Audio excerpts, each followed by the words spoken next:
जाना चाहे तो जा सकती है वानप्रस्थ में, अन्यथा वैसे बहुत कठिन है।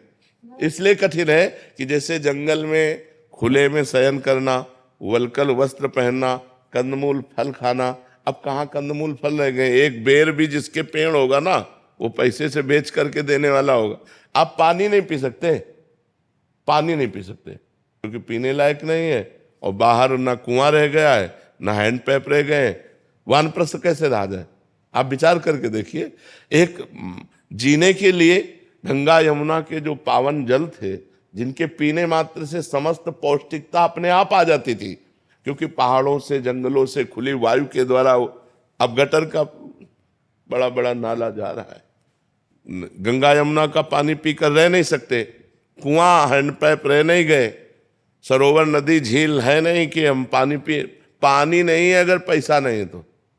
वानप्रस्थ में पैसा स्पर्श करना पहले ही निषेध है, अर्थ का स्पर्श करना निषेध है। उसमें तो खुले बहुत फूस की झोपड़ी बना ले और उसमें रहे, ये सब सुविधा है सब। महाराज जी, इसमें एक प्रश्न था महाराज जी। ये उस समय जो गुरुजन थे, संत जन थे, उन्होंने एक शास्त्रीय विधान और एक मानव मर्यादा के लिए आश्रम बनाए थे। महाराज जी, आज के समय में जो समय चल रहा है, वानप्रस्थ आपको देखने को नहीं मिलेगा। गृहस्थ से सीधे संन्यास, ब्रह्मचर्य से सीधे संन्यास, और सन्यासी बनकर आश्रम में रहना। तो महाराज जी, आज के समय में कैसे संभव है कि भगवत प्राप्ति का मार्ग हम किस भाषा में डिवाइड? वानप्रस्थ से केवल थोड़ी भगवत प्राप्ति होती है महाराज जी। अभी क्या कैसे चले महाराज जी? कृतयुगे ध्यायते विष्णुम, त्रेतायाम यजतै मखै, द्वापरे परिचर्यायाम कलो तद्धर कीर्तनात्। अपने घर में रहो, घर में रह करके परिवार को भगवान का स्वरूप समझो, घर में त्यागी बन करके रहो, जो मेहनत से कमाया है उससे अल्पाहार करो और निरंतर भगवत चिंतन करो। भगवान कहते हैं अनन्य चिंतयन्तो माम ये जना परिपासते, मेरा जो अनन्य चिंतन करते हैं। अन्य चिंतन वानप्रस्थ बन करके क्या करना है? भगवान का तो चिंतन करना है। अब उस तरह की कठोर तपस्या रह नहीं गई, उस तरह के हमारा वातावरण, आप शौच नहीं हो सकते तो अब शौचालय चाहिए, इसलिए चुपचाप कलयुग है, अपने घर में रहो और अपने को उचित आहार और वस्त्र आदि से शरीर को ढक करके, परिवार से ममता त्याग करके घर में रहो, परिवार वालों को भगवान का स्वरूप समझो और खूब नाम जप करो, भगवत चिंतन करो। कलयुग में केवल भगवान के नाम चिंतन से भगवत प्राप्ति है। दूसरे जितने साधन है, ये अब मान लो वानप्रस्थ साधन आपका परिपक्व हो जाए तो आपको तप लोक मिलेगा, भगवत प्राप्ति थोड़ी हो जाएगी। तप लोक मिलेगा, महरलोक, तपलोक, जनलोक, सत्यलोक, ब्रह्मलोक ये तक बने हुए हैं ना।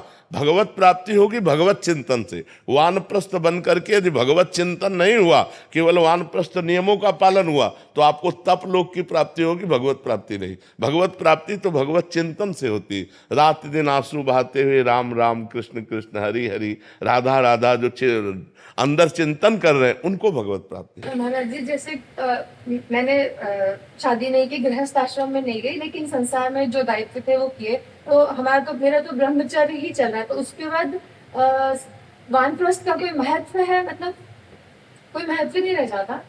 अब तुम नाम जप करो और परिवार में ही रहना, घर के बाहर व्यवस्था मत सोचना कि किसी आश्रम में चली जाए, बिल्कुल नहीं। अपने घर में रहो और जो मेहनत की है उसी कमाई से पेट भरो और खूब नाम जप करो, भगवान का चिंतन करो और घर के सदस्यों से मोह मत करो। बस यही संन्यास होगा आपका। सच्ची हम बात कह रहे हैं। बिल्कुल किसी आश्रमों में जाके रहना या इस तरह का व्यवहार वो बहुत घाटे का है, बहुत घाटे का है। कलयुग है, बहुत घाटे का सौदा चल रहा है। विश्वास अंतर ध्यान होता चला जा रहा है। विश्वास जो है वो अंतर ध्यान होता चला जा रहा है। विश्वास हमारा बहुत डगमगा रहा है इस समय, क्योंकि पाए जान जगत में सब जन कपटी कुटिल कलयुगी टंचु। कपट का कलयुग का ऐसा प्रभाव बढ़ रहा है, सभा में हम कुछ और हैं और एकांत में हम कुछ और हैं। कपटी कुटिल कलयुगी टंचु, तो इह पर लोग सकल सुख पाओ, मेरी सो भैया कृष्ण गुण संचु। केवल भगवान की लीला गुण गाओ, भगवान का नाम जप करो, भगवान के चिंतन में अपने घर में रह करके। कि भगवत प्राप्ति नंगे उघारे रहने से नहीं होती, भगवत प्राप्ति भूखे रहने से नहीं होती, भगवत प्राप्ति भटकने से नहीं होती, भगवत प्राप्ति चिंतन से होती। दवा है, भोजन है, शरीर के निर्वाह की व्यवस्था है, उसके बिना जी नहीं सकते, और जिए बिना भजन नहीं हो सकता। इसलिए दोनों बातें आओ, तो आपको घर छोड़ने की जरूरत नहीं। घर में रह करके पवित्र आचरण करते हुए परिवार से मोह रहित होकर भजन करो, इसी से भगवत प्राप्ति।